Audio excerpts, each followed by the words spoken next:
Hi, it's Janelle Maloney, and I am currently standing outside of Wyatt Earp's childhood home in Pella, Iowa, and I have received a personal challenge. And this personal challenge is, hey Janelle, can you find where the Earps had their farms? And I spent some time recently with an archivist, and we looked over a map and we looked at, compared county records and the map, and so, yeah.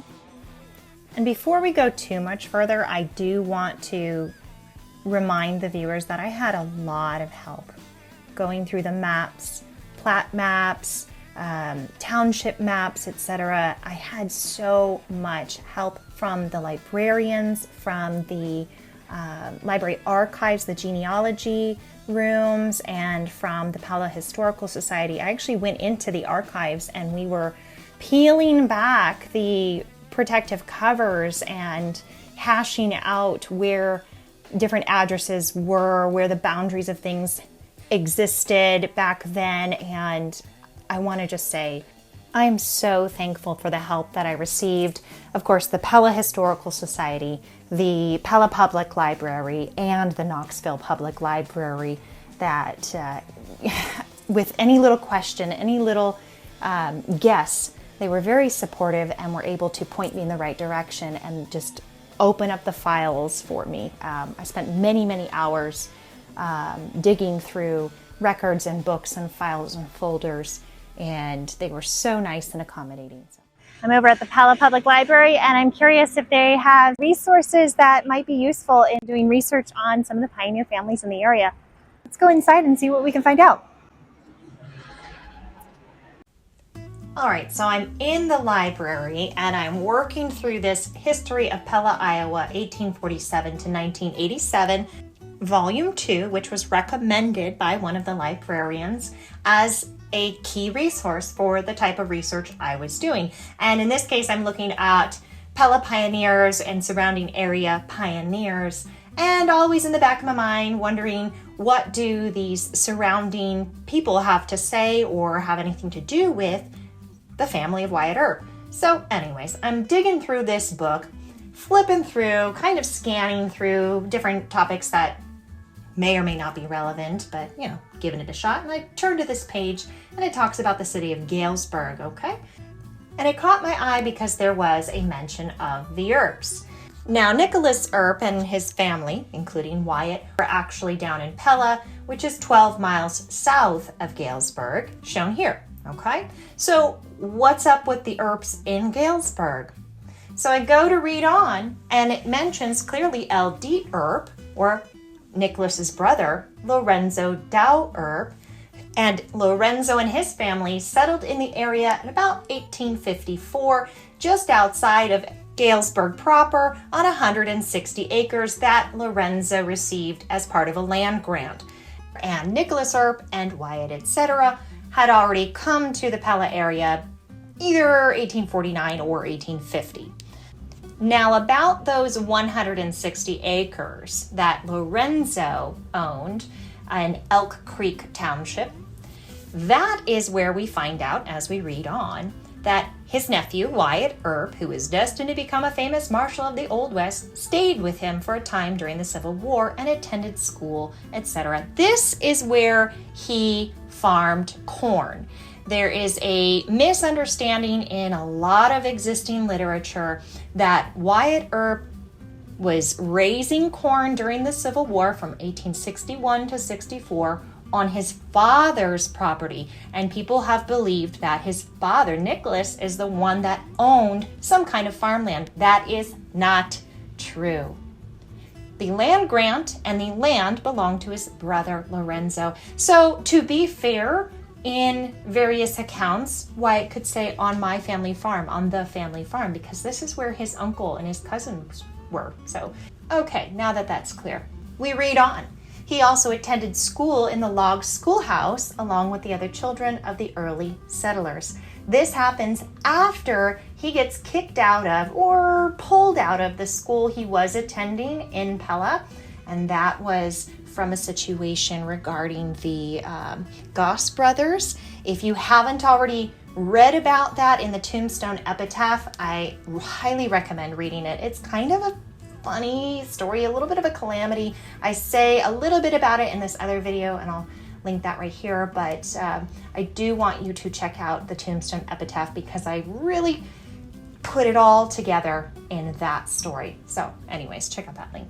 So here is where Wyatt Earp went to school from about 1861 to 1864, as long as the season and the produce, etc., was conducive to him going to school and not having to work on the farm. So we all know that's kind of a loosey-goosey thing. That's how it was back then. And that farm was right next to the Deeringer Cemetery. So if you are trying to find this property to go visit where Wyatt Earp farmed corn, you can. You just go 12 miles north of Pella proper, and you're going to put the Deeringer Cemetery in your GPS. That is basically the only landmark you can get to. All the rest is just open fields and private property. So please also don't go on people's private property. All you have to do is backtrack a little bit from the cemetery and look out and see, there it is. Okay, so back to this book. I'm flipping through it again and I'm going on another adventure, and I run into this section on Simon Autry, Simon Peter Autry, and his father, Giles Silas Autry Sr., who moved to the area in 1844, which is before Pella, Iowa was founded.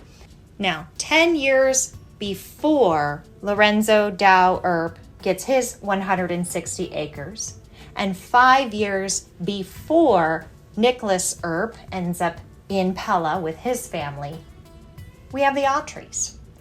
Let's take a look at their story. So they settle on Sand Ridge Hill near or with this dude, Jacob Eiler, right? And they are right on Skunk River. The account actually says that from their home, they're overlooking the nearby creek. And they have gotten into agriculture. Right away, Giles Autry is a farmer in this area. So he's based halfway-ish between where Nicholas ends up and where Lorenzo ends up. And the connection that we find with them comes from this little entry. So here we go, back to the page.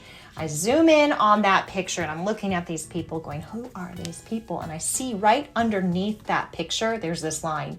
It says, 2 of Wyatt Earp's sisters were originally buried at Sand Ridge and then later moved to Pella. Those 2 sisters we now know are Martha and Virginia Ann, who both died while they were little. To take Martha and Virginia Ann 6 miles north of where the Earps were living in central or southeast Pella at the time at these locations. Boop, boop, boop. See them? Okay, so that's where they were. But to take them 6 miles north, it's weird unless it is very intentional. So I read on and I see here that Jacob Eiler and family are also buried in that cemetery. So now there's this triple connection between the Earps, the Autrys, and the Eilers. What's the deal? How are these people connected to the Earps? What is this?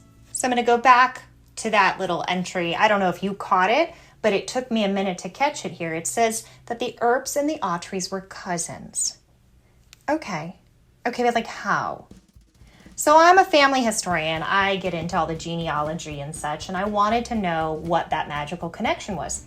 And in case you're wondering, for whatever purpose it does for you, if it helps you with your research, or if it makes you think, wow, thanks for doing all that work so I don't have to, or if you're just like, here's the answer. So I'm going to break this down. I want to find, is there a connection to Giles Autry? Where is it? Does it come from Nicholas, Virginia? How is this dude Jacob involved? So we're going to get into that here. Let's start with the first connection. We're starting off with Virginia's side of the family. So her parents, James Cooksey and Annie Smith, didn't last very long, and Annie remarried to Robert Eiler.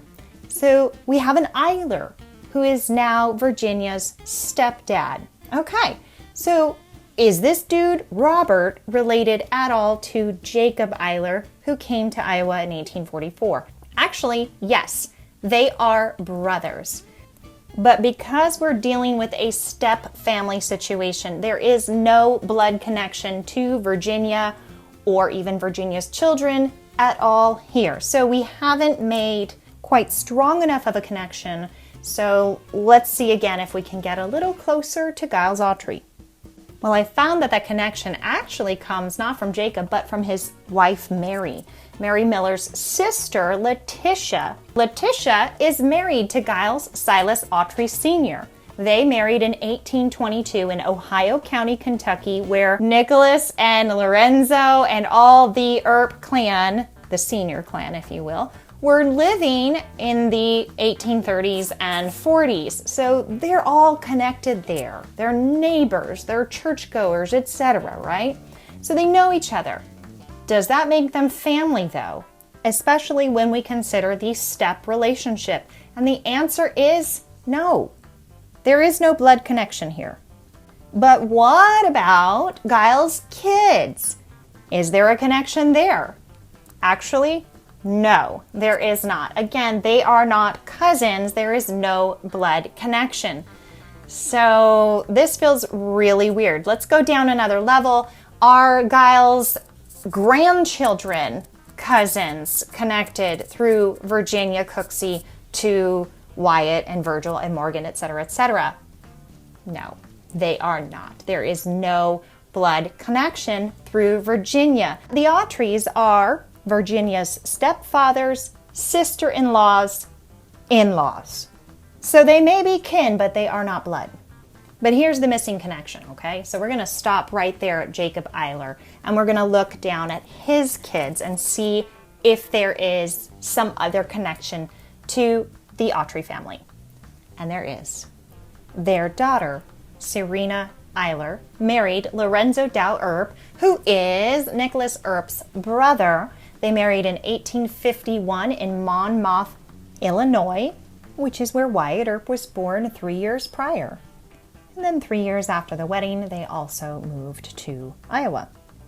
So now, what is Serena's connection to the Autrys? It might be obvious, you're catching on. They are her aunt and uncle. And their children, in that case, are Serena's first cousins. And their children are second cousins. So where does that leave us with the Earps? Wyatt, Morgan, Virgil, etc. Well, they're first cousins to Lorenzo's kids, of course. But how are they related to the Autrys? They're not. They actually don't share a common great-grandparent to make that blood connection. So they are not a relation at all to the Autrys in the area. As I've said before, through Virginia's connection, they may be kin, but they're not blood. So there you have it. So I just left the library in Pella, and what I love, I think it's funny, other people maybe are like, ugh, just give us the Earp story.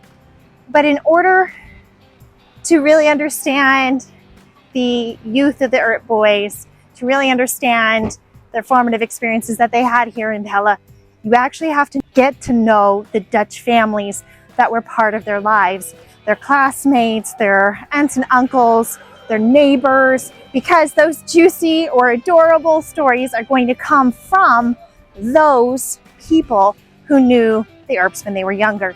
And though we love to fantasize about what he would have, could have, should have been doing around here when he was young, it's really not that much more different than any other kid.